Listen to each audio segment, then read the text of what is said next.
Hey guys, my name is Shelby Cordell and I'm going to tell you about the making of Midwest Barbie. I've been living in Los Angeles for about 3.5 years now, and when I moved here, my sole purpose was music and pursuing my career and advancing it and just really like diving in full force. And then when I came here, I realized how much fun is to be had here, and I met so many amazing people. And honestly, I was just really focused on being young and in my 20s and having fun and experiences and meeting new people. I felt like I was in a battle with myself for a long time, that I wasn't exactly taking myself seriously. I wasn't doing what I set out here for. My priorities were a little bit jumbled and I was kind of making excuses for why I wasn't recording. But to be honest, when I did sit down and record, I felt very uninspired. It was a time where I wasn't coming up with anything, and if I did, it wasn't anything I felt like I would ever release. So I think everything does happen for a reason, and I felt like all my experiences here led me to be inspired to make the music that feels most me and true to where I'm at in my life. And I could have never made the songs without having to live through it first. I think that was a big lesson for me to kind of learn. I'm the type of person, like, I get really down on myself and I'm very critical. And I just came to terms with like I said, if I didn't go through these things and didn't have the inspiration, the wisdom, the creativity to make the songs that I'm making now.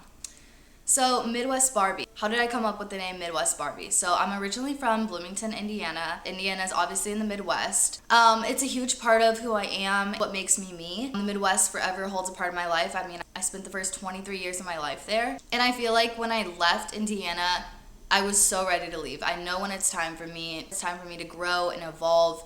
And I felt like I was just stuck. Like I was only at a certain point and I was never gonna pass the threshold until I got out and I experienced more life and I met new people with different mindsets, different cultures, different backgrounds, etc. And they say like once you leave and you come back, you have a new appreciation for where you came from. I felt like I was almost getting into a toxic place where I hated where I came from and I had those negative mindsets, and that's never, like, I never want to feel that way.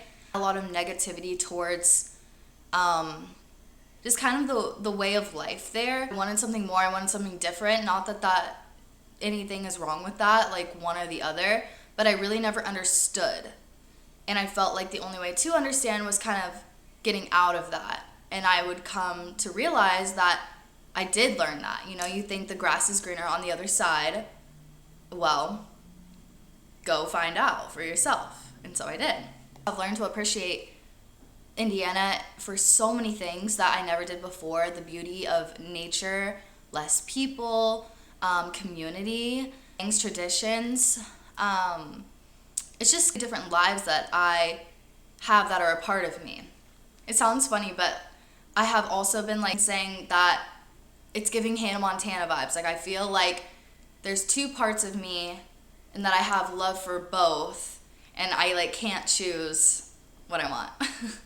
And part of me loves the like slow-paced family, get married, traditional, have kids kind of lifestyle. But then the other part of me, and the part of me that I've always felt growing up, was like, I love the glitz and glam, get dressed up, I like to have fun. I think just getting older and different experiences, it kind of like reeled me back in. And it's okay to love both. And I think that was like my biggest lesson in writing this and what inspired me.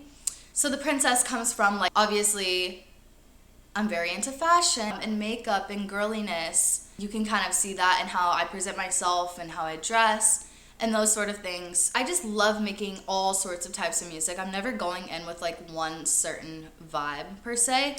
I obviously have certain sounds that I like the most. I really like to sing on R&B beats. Diving into my lower voice, I like that more, or a lot, I guess. This project, as an artist, as creative, I want to try everything. Nothing is off limits.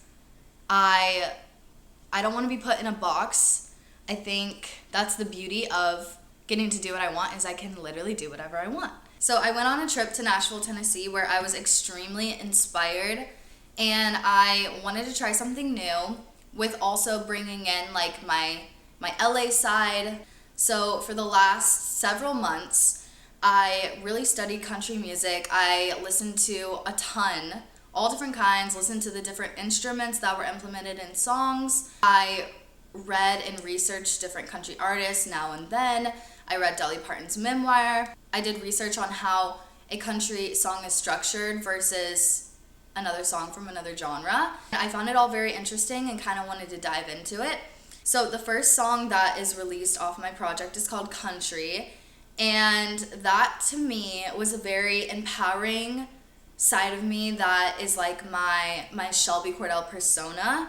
So I feel like that song was like a good mixture of country roots but LAified.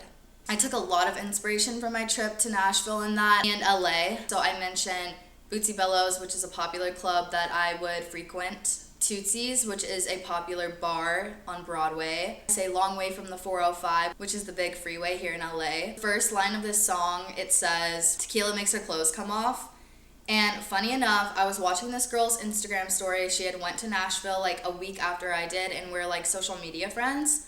And she was slaying, and she had this shirt that said "Tequila makes her clothes come off," and I was like, that's a lyric. So that is the start of the song, and I think it's very bold, it's confident, it's badass. It's like, no one's gonna tell me, I'm apologetically me, I'm gonna do what I want, you're either gonna like it or you don't, and I really don't care. And I feel like that's where I am in my life. That song's a fun song. All the typical songs that you would put on your Nashville Girls playlist, I wanted my own version of that. So that's where country came from. Controversial, but it slays, and if you get it, you get it.